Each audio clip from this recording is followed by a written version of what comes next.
Pele's final hurrah at New York Cosmos helped spark sporting revolution. Had won 3 World Cups, scored goals galore and become a global icon, but Pele wasn't quite done yet, so off he went to the US and helped transform the sport of soccer in North America. The Brazilian great was convinced to come out of retirement, signing in 1975 for the New York Cosmos for 3 more seasons. Pele had seemingly played his last professional game months prior to joining the North American Soccer League NASL side, hanging up his boots after making 638 appearances for his childhood club Santos.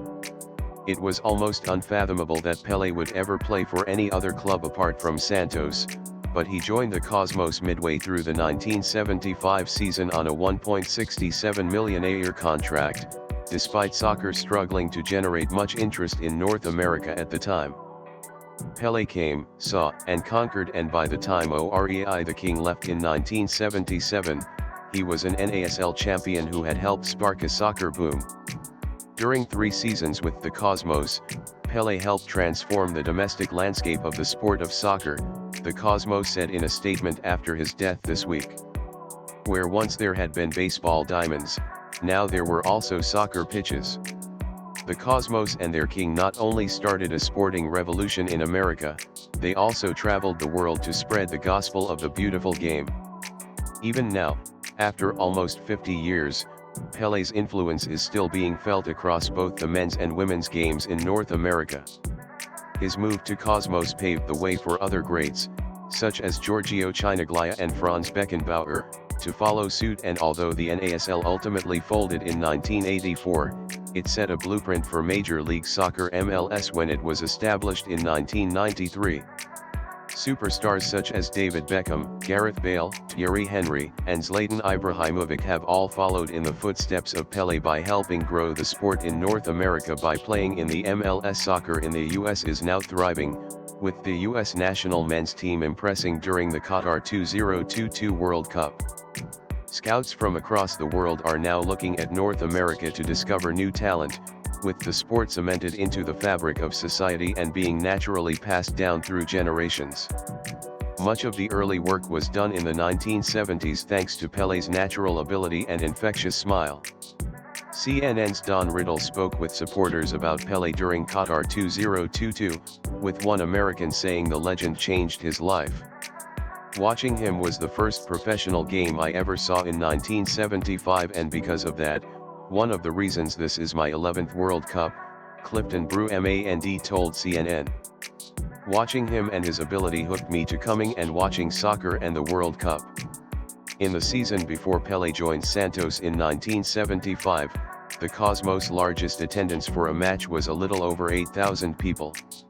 During his final and most successful season in 1977, the average crowd was 42,689 for home games, including 3 occasions when the attendance was over 70,000, according to the Society for American Soccer History. When Pele joined the Cosmos he was aged 34 and he went on to score a total of 37 goals in 64 NASL matches. Pele's decision to bring his artistry to the United States with the New York Cosmos in the 1970s was a transformative moment for the sport in this country, MLS Commissioner Don Garber said in a statement. As Pele captivated fans throughout the US and Canada, it demonstrated the power of the game and the limitless possibilities for the sport.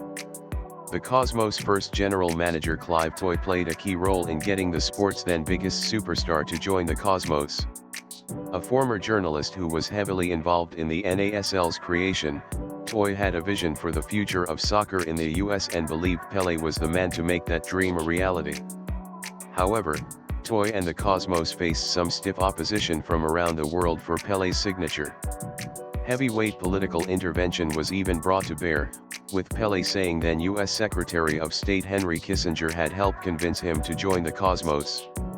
At that time, I had a lot of proposals to play in England, Italy, Spain, Mexico, but I said no. After 18 years, I want to rest because I'm going to retire, Pele told CNN in 2011. Then appeared the proposal to go to New York because they want to make soccer big in the United States. That was the reason. I started my mission. Suddenly it was cool to watch soccer. Matches were broadcast globally and the star-studded Cosmos team was the hottest ticket in town. The Comsos and Pelé even began touring around the world. No matter where we went, all around the world, Asia, Australia, Europe, all they wanted was Pelé. Former Cosmos player Dennis Tuert, who was signed to replace Pelé, though he played some exhibition matches with the Brazilian star, told Sky Sports. He had extraordinary vision, extraordinary athleticism. He was without doubt, in my view, the best. Pelé still has a presence in New York City today.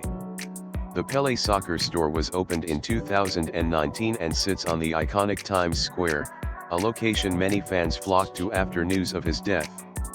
After the Cosmos won the NASL title in 1977, a farewell match against Pelé's former team Santos was organized, with the Brazilian playing a half for both sides in what would be his final official game. After the testimonial, he addressed more than 70,000 people inside a packed New York's Giants Stadium, leading the crowd in a chant of love, love, love. A fitting end, perhaps, for a man who spread joy wherever he went and who helped establish soccer as a way of life in North America.